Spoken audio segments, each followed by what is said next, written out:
والإسلام ديني ومحمدا رسول الله.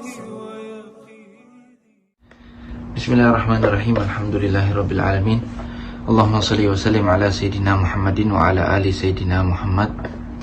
Alhamdulillah, kita masih bisa meneruskan kajian kita kembali dalam kitab Min Adabil Islam.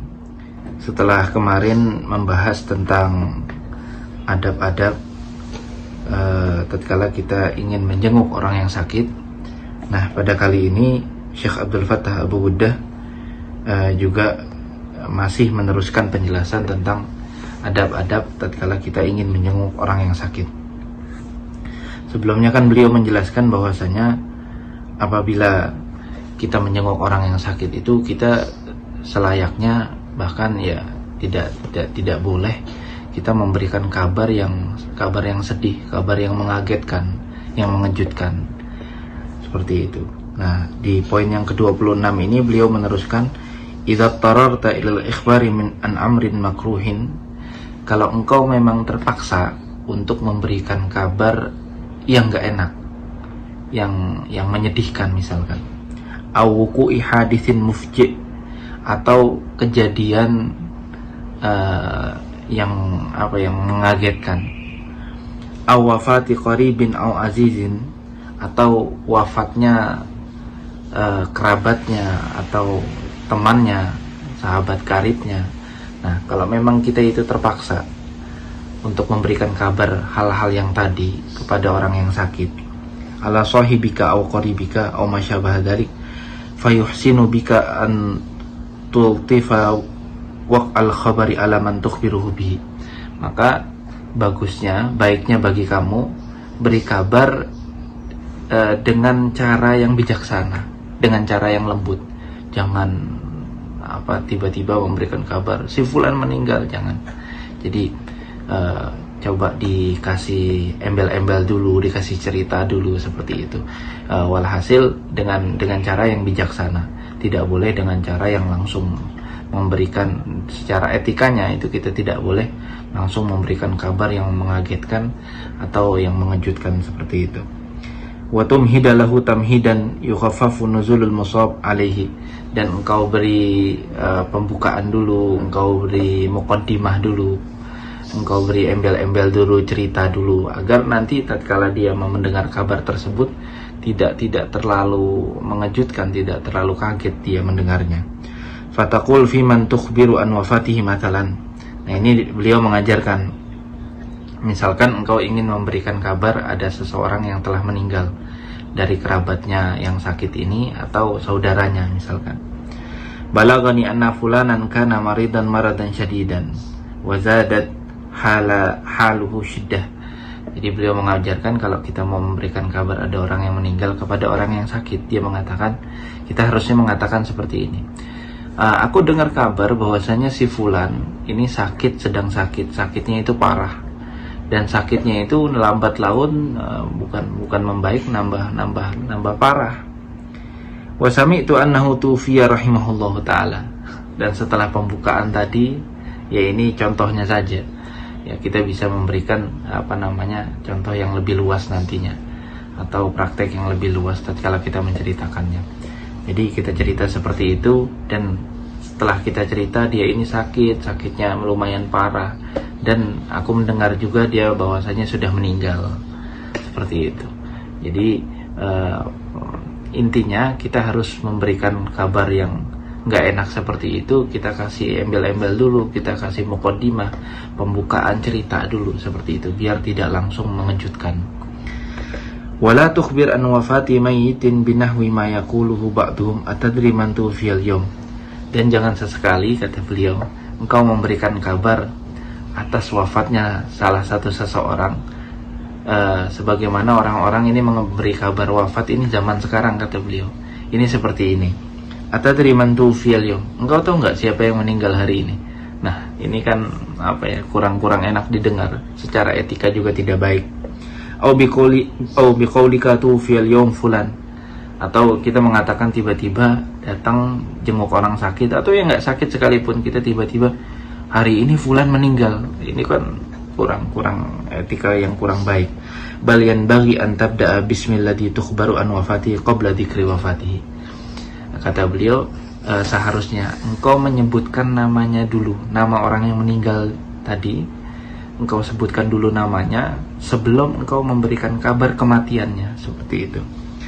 Li'anna man tukhbiruhu bidzalika hina tas'alu ayadri man tuwfiyal yawm aw taqulu lahu tuwfiyal yawm yatabadaru fawran ila dihinihil murawwi'at syidad. Karena tatkala kita memberikan kabar kepada seseorang, engkau tahu nggak siapa yang meninggal hari ini, atau hari ini yang meninggal fulan, seperti itu. Pokoknya dengan kabar-kabar yang tiba-tiba seperti itu sangat luar biasa jatuh ke hatinya. Dengan artian bisa-bisa orang sangat terkejut, dan apalagi yang sakit bisa nambah sakit. Fa yuqaddiru anna al-wafah waqa'at bi aqrabin nas ilaihi min marid aw kabirin aw syad. Fa yatarawwa'u bi hadis sigha minka fi su'al aw al-ikhbar ashadda tarwih. Maka orang yang sakit tadi dengar kabar dengan kata-kata yang kayak tadi, kabarnya nggak enak, yang memberi kabar juga dengan kata-kata yang nggak enak. Ini yang sakit ya nambah sakit akhirnya, bukan nambah gembira, bukan nambah harapannya nambah besar, malah nambah takut. Walau qulta lahu fulan tu fil yawm fa bada'ta bismi man tukhbiru an wa la khaffafa al-waqi' alih. Jadi kalau engkau memberikan kabar kepada orang yang sakit atas orang yang meninggal, ada orang yang meninggal, kita yang seperti beliau ajarkan tadi, sebutkan dulu nama orang tersebut. Misalkan fulan ini hari ini meninggal, seperti itu. Jangan meninggal hari ini fulan. Jadi kayak subhanallah, memang kata-kata itu sangat bisa menusuk hati, kadang bisa menyenangkan hati gara-gara kata-kata tersebut. Ini kan cuman kita, yang satu kita dahulukan namanya, yang satu lagi namanya itu kita taruh belakang. Jadi yang pertama fulan meninggal, yang kedua meninggal fulan, itu sudah berbeda nantinya, seperti itu. Apalagi nanti kalau misalkan lebih bagus lagi, ya kita kasih embel-embel seperti tadi. Wantafar tarwi wa baqiya aslul khabar al-muhzin awil makruh. Ya cuman tetap bagaimanapun kita kabarkan, dengan cara apapun, sebijaksana apapun, selembut apapun, tetap kabar tersebut ya kabar menakutkan, kabar menyedihkan, dan lain-lainnya. Wa kadzalika yanbaghi an tura'iya sighatul ikhbar anil harik awil gharik awil hadith.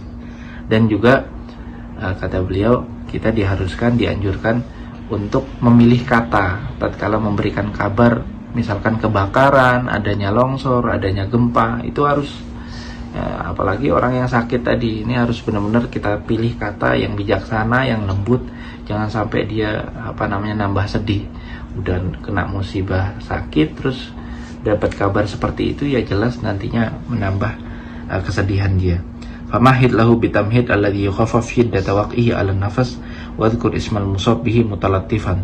Jadi pokoknya kata beliau, sebutkan dulu, pokoknya kasih muqaddimah, kasih embel-embel, cerita dulu, jangan langsung. Wala tasukka sam'a sahibika au qaribika au majalisika bil khabar al mufji sakka. Jadi jangan langsung kita memberikan kabar ada gempa gitu, ada kebakaran pasar, enggak seperti itu. Secara etikanya kita kita kasih permulaan dulu. Fa inna ba'dal qulub yakunu tahammuluha dha'ifan. Karena sebagian orang itu memiliki hati yang lemah, lembut hatinya. Jadi kalau mendengar kabar seperti itu tuh langsung takut, langsung nangis, langsung bisa-bisa dia itu langsung sakit parah. Yang nggak sakit tadinya, cuman hatinya lemah, bisa sakit parah. Apalagi yang sakit tadi, yang sakit terus punya hati yang lemah, ya nambah bahaya nantinya. Farubbama ta'adha bil khabar asyaddal ada wa rubbama yus'aqu ba'dul afrad bidzalik. Sampai-sampai kan sebagian orang kalau dengar kabar seperti itu bisa pingsan malah. Ya banyak hal seperti itu. Yuma alih yusabu bisam'ihi wa basari. Atau kadang sebagian diceritakan ada yang buta langsung, ada yang tiba-tiba tuli telinganya. Seperti itu. Fatalattaf fil ikhbar anil mufjiat idza tararta ila dzalik. Maka dari itu berlembutlah tatkala memberikan kabar yang enggak enak. Mudah-mudahan kita selalu diberikan taufik oleh Allah Subhanahu wa taala untuk selalu menjaga etika kita kepada siapapun itu. Wassallallahu ala sayyidina Muhammadin wa alihi wasallam. Alhamdulillahirabbil alamin.